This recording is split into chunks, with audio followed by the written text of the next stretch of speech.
4:5. And for this intent we keep the law of Moses, it pointing our souls to him.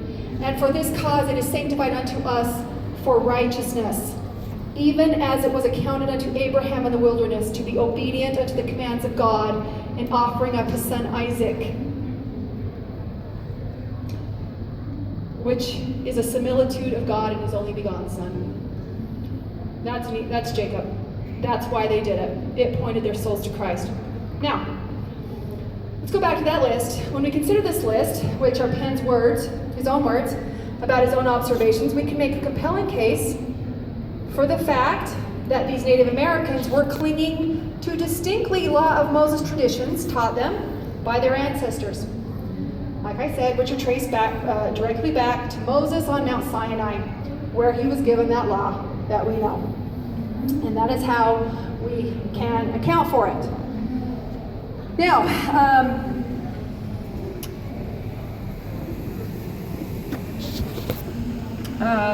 let me just make the point here, like I said, at one point the Lamanites did as well, and they kept this, as we know, until Christ came in 385. Okay, so Timothy Jenkins, not knowing the Book of Mormon or the people and the history contained therein, asserts based on all the evidence and connections to the law of Moses that he found among the Native Americans that their only explanation was that they were the lost 10 tribes because he didn't know about the Book of Mormon or never said anything.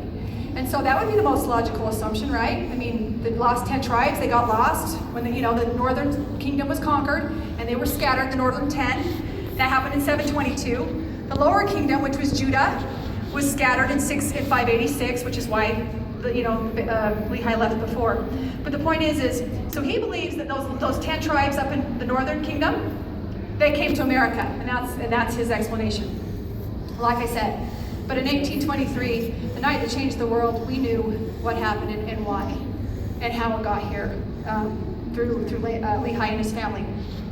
And because of that night in 1823, when Moroni showed up to a young Joseph Smith, we were able to figure out the who, the what, the where, the why, and the how of that great mystery that Jenkins and Smith were trying to solve as to where these things came from. But Joseph Smith gave us those five answers through the Book of Mormon. And so that's what we are so grateful to Joseph Smith for, among so many things. But he solved the riddle of why the northeastern tribes of North America had the law of Moses. Okay, so let's go back to this guy, William Penn here. He's just one of the dozen that they talk about. And here's his list of what he observed as he interacted. And let's just kind of go through each thing on the list here. So he talks about how they agree in rites, ceremonial religious rites. Let's talk about that. Let's go back up here. And then they reckon by moons. Now, as we know, moons, the Jews use a lunar calendar, still do. That's how they reckon all their holy days, based on the equinox, and then the first full moon, and then of course each month is started by a new moon. That's how their months are always started and ended, etc. So here we are in Omni 121. Coriantumr was discovered by the people of Zarahemla, and he dwelt with them for the space of 9 moons. Did the Book of Mormon people reckon by moons? Why didn't they say months? Why didn't Joseph Smith write in months? Why did he say moons? Because that's how it would have been written by them. Okay? So, they used a lunar calendar, this we know. We also know that they kept a 7th-day Sabbath. Okay? I don't know if I have that slide in here, but we find that in the book, I believe, of, is it Enos or Omni, where he taught, the book of Jeremiah, where they talk about that every 7th day they kept the Sabbath day holy. It's very important that he pointed that out, that it was a 7th-day Sabbath. But also, as keepers of the law of Moses, they wouldn't have just kept the 7th-day Sabbath. They also would have kept and observed the 7 holy feasts or holy days. Okay, and Penn mentioned 2 of them. He mentioned first fruits and tabernacles, but they would have kept all those as well. And how do we know that? Well, we know that because a scholar from BYU who's just brilliant, Jack Welch, wrote this book about King Benjamin's speech, but it's all about how The Nephites kept the law of Moses, and they kept the holy days. And this is what John Welch, you might have heard of him, he's just a brilliant scholar. This is what he said about the Nephites. He said, quote, by suggesting the Nephites were true to their word and were strict to observe the law of Moses and its statutes, ordinances, judgments, and commandments, I mean to imply that the Nephites were no more or less Jewish than Jesus himself. Okay, just one more layer of proof, but that as such, therefore, we can make the conclusion then that they would have observed all 7 of the holy days as well as a 7th-day Sabbath, which I pointed out, they point that out in the Book of Mormon themselves. So let's look to Jenkins and Smith now to tell us how the Native Americans, the Northeastern Native Americans, how did they reckon time? Well, this is what we learn. According to William Penn, they reckon time after the manner of the Hebrews. They divide the year into spring, summer, autumn, or the falling of the leaf, and winter, Korah. Korah is their word for winter with the Cherokee Indians, as it is with the Hebrews. They number the years by any of these 4 periods, for they have no name for a year. And they subdivide these and count the year by lunar months or moons, just like the Israelites who counted also by moons. Okay?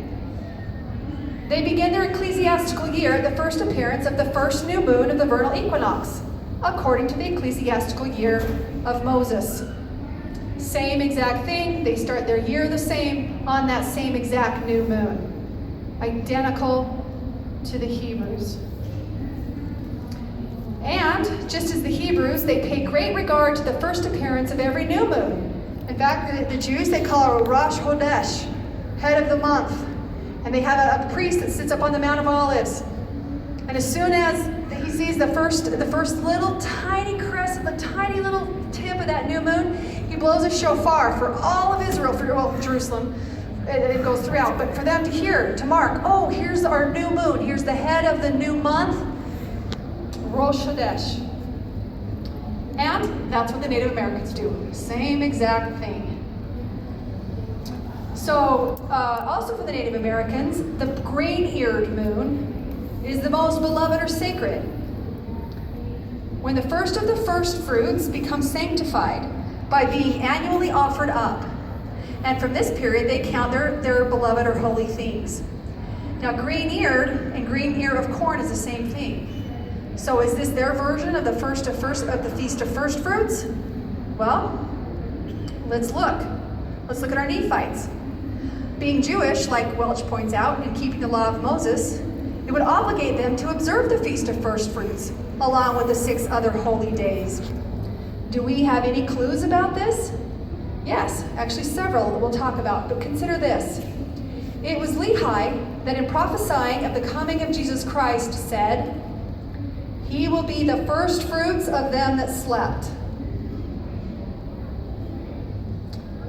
Is that a coincidental choice of words? Because remember, the Jews raised the first fruits up as an offering 3 days after Passover. And what about Jacob? Jacob invokes the very same reference to first fruits in Jacob 4:11. "Wherefore ye beloved brethren, be reconciled unto him through the atonement of Christ, his only begotten Son, and that ye may obtain a resurrection according to the power of the resurrection which is in Christ, and be presented as the first fruits of Christ unto God, having faith and obtained a good hope of glory in him before he manifested himself in the flesh." So here we have both Lehi and Jacob referring to Christ as and his resurrection, using those exact 2 words, first fruits, which is exactly what the Jewish holy day called Feast of First Fruits points to. It's a rehearsal. The word convocation is used in the Old Testament, in Leviticus, but it means rehearsal.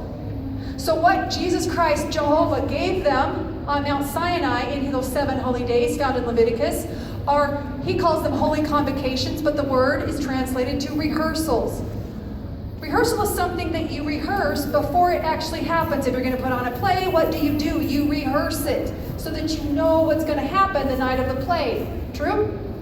So he gave them thousands of years of rehearsals that happened 7 times a year that would rehearse his birth, his mission, and his life, and his death.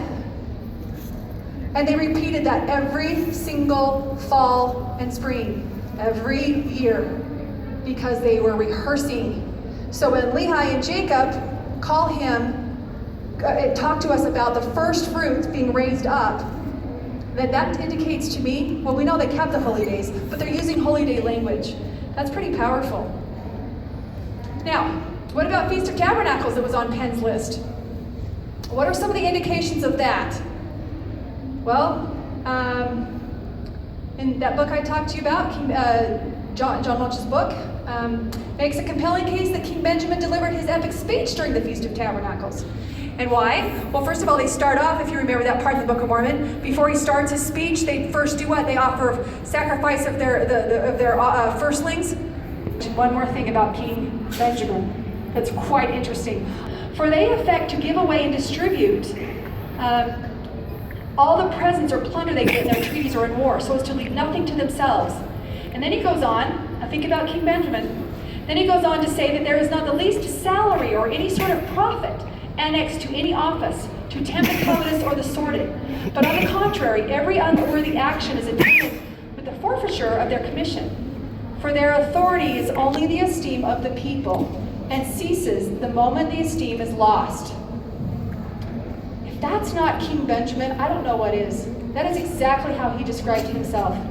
But also, he said, an old Mohawk sachem in a poor blanket and a dirty shirt, issuing his orders with his arbitrary authority as a Roman dictator. In other words, in walking in amongst these tribes, the poorest one with the dirtiest shirt and the